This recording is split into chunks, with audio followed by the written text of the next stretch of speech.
Sa muli pong napakaganda pong araw sa ating lahat.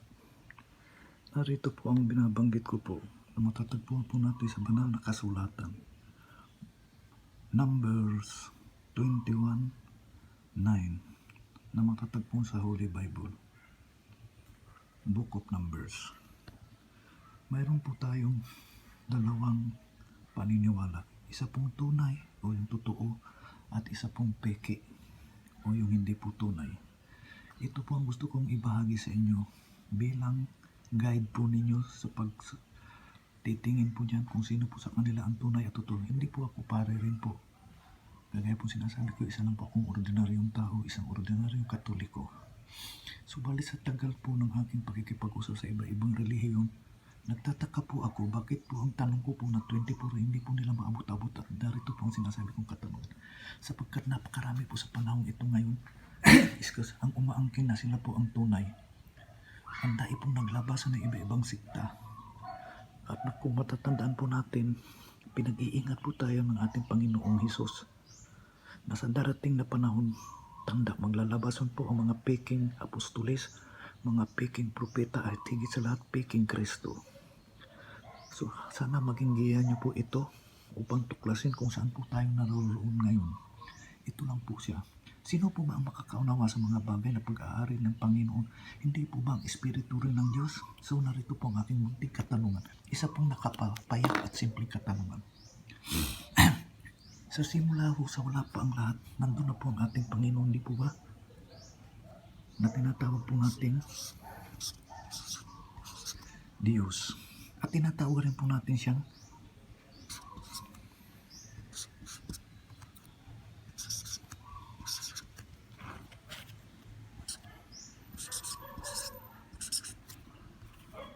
Panginoon. Ang Panginoong Diyos po natin ay isa lamang po, di po ba? Isa lamang po. Subukan po niyo itanong ito sa inyong mga pinuno. Bibigyan po siya ng ang mag-isa pong ito ay sino po kaya ito? Lagyan ko po siya ng question mark. Ngayon po, kung naalala niyo pong sinabi ko, ang tunay pong naginto ay abot po ito ng 24, di po ba? Ngayon, ang Diyos ay nagwika. Kung babasahin po natin ang kasulatan, ano ang sinasaan? Naririto po. At ang Diyos po ay nagwika. Gagawin natin sa Bisaya po. Unahin ko pong salitang Bisaya dahil nga Bisaya nga ako sa ako na mapipaliwanag sa salitang Tagalog. Ug ang Diyos, ang Ginoo, miingon, ang Panginoon, gagawin, himuon nato. Himuon nato. Gagawin natin ang, tingnan nyo pong mabuti. Sana po bigyan nyo pong pansin at pag-isipan. Gagawin natin ang tao. Ayan po. Hindi po kayo maaaring maligaw. Gagawin po natin ang tao tulad ng ating kawangis. Ngayon, ano ang ibig sabihin po nito? Naririto po ang simple pamamaraan. Ano po? Ibabalik ko po ang Book of Numbers. Ang Panginoong pong Diyos natin ay may dalawang bagay po siyang hawak. Kung atin pong maaalaala, ano po yun? Yun po ay tinatawag. Ito po yung mga gamit ko po sa pakikipag-usap sa iba pong paniniwala. Ito sila. Okay, pasensya na po at medyo nandilihin na po. Kuha-kuha nito. Ano po ang sabi?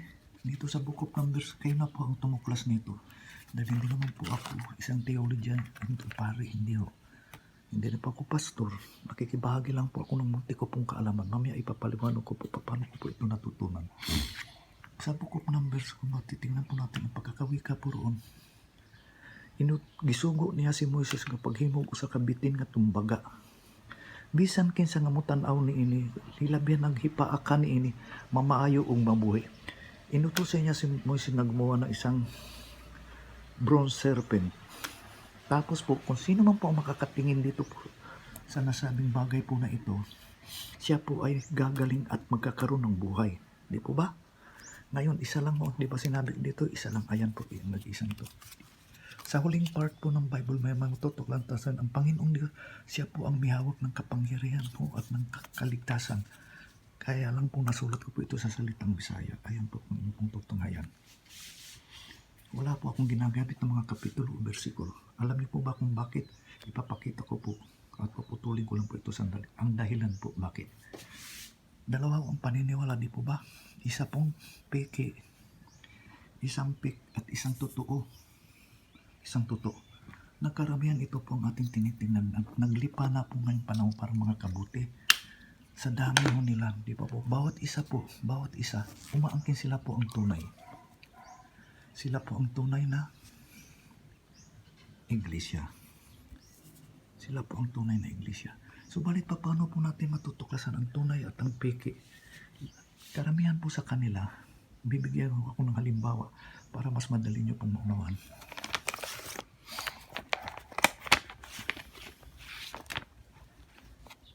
Gagamitin ko po sa peke o sa hindi totoo, ang matutuklasan nyo po yung ginamit pong simbolo, Torre ni Babel. Ayan po, tingnan nyo mabuti.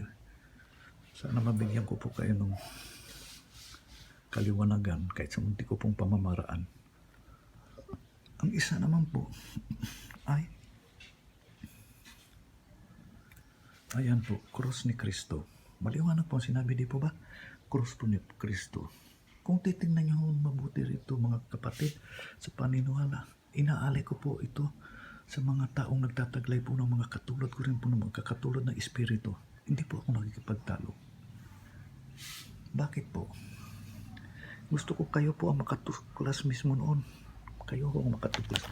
Bakit hindi ako gumamit ng kapitulo, bersikulo? Ito po ang paboritong gamitin ho ng mga peking mga ngaral o peking Kristo. Di po ba? Nakalimutan mo isa natin dahil nakikinig po tayo. Ang nangyayari po, dumami po siya ng dumami dahil ang kaugalian pong ito ay tulad po ng isang bata kung saan po papunta ang hangin o ang alon. Doon po sila nadadala ng hangin. Parang mga bata. Ano ho? Kaya nga sa kanila hindi pwedeng ibigay sa kanila ang sa pamamagitang espiritu na pakikipag-usap dahil hindi po nila ito mauunawaan. Kagaya po na sabi ko, sino po ba makakaunawa ng mga bagay na pag-aari ng Panginoon kundi ang espiritu rin po ng Panginoon. Dapat po sa mga bata gatas, kaya gumagamit po sila ng gatas o ng ito, isang pamamaraan po ito para sila malinlang ng mga peking mga ngaral. Ano po ang gamit nila? Tignan niyo po. Isa pong palatandaan ng peking iglesia ay gumagamit po sila para linlangin ang isang bayan ng kapitulo. Ito po ang kanilang gamit.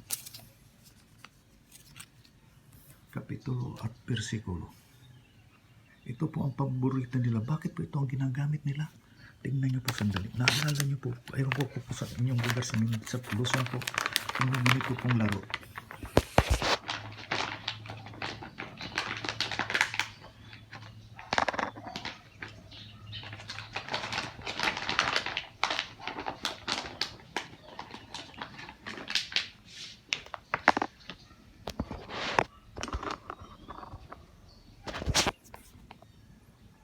Dito po sa amin sa Mindanao, may ganito pong laro. Kaya po, ito pong aking pinapaliwanag sa inyo. Base po ito sa aking experience. Ano po? Base po ito sa aking sariling experience po sa aking edad. Binasi ko po ito. Ano pong laro iyon? Naalala niyo po yung may tatlong takip? Mayroon pong tatlong takip. May tatlong takip po. At meron po isang munting buto. Isa pong tatlong buto. Maliit pa po ako. Ito na po nakikita ko sa panahon po na tinatawag natin na piyesta sa aming lugar. Di ba po ang yung buto, kung mapapansin nyo po, hindi ko alam po kung meron po ito sa Luzon. Ito po yung pinaglalaroan po nila at yung buto ay pinapakita sa inyo kung saan nila inilalagay ang buto. Nakikita nyo naman kung saan po nila inilalagay ang buto. Ito po isang halimbawa lamang.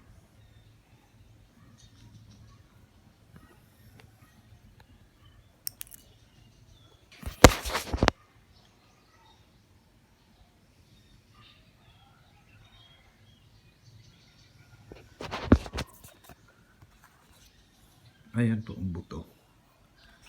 Ang munting buto pong ito, di ba ganito po ang kanilang laro?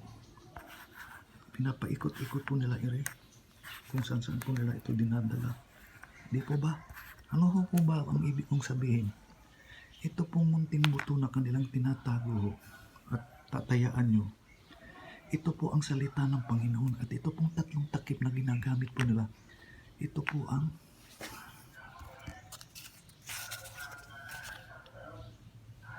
kapitulo at bersikulo. Sana po sa simpleng pinakikita ko po ito, maunawaan niyo po sana ibig kong iparating sa inyo.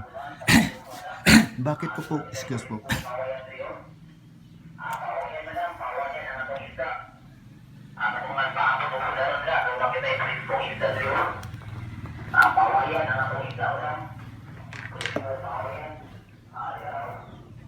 bakit ko po ginamit ang Tore ni Babel?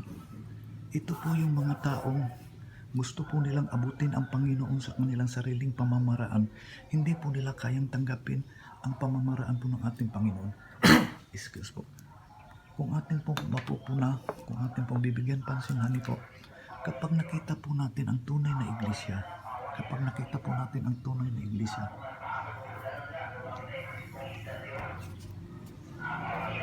at ang piki po na iglesia, dyan din po, no, makikilala po rin natin ang,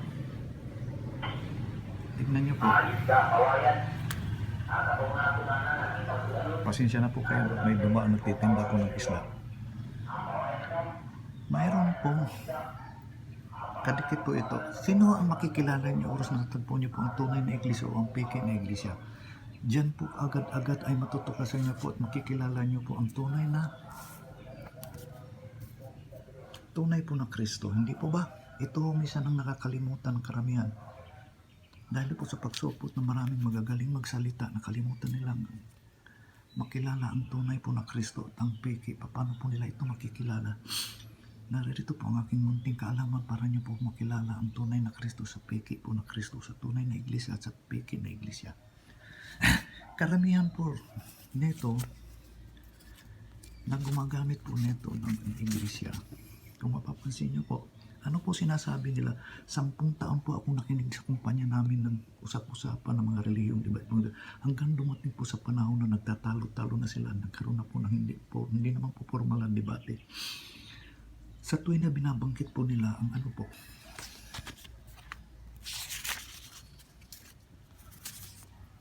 dapat po nasusulat.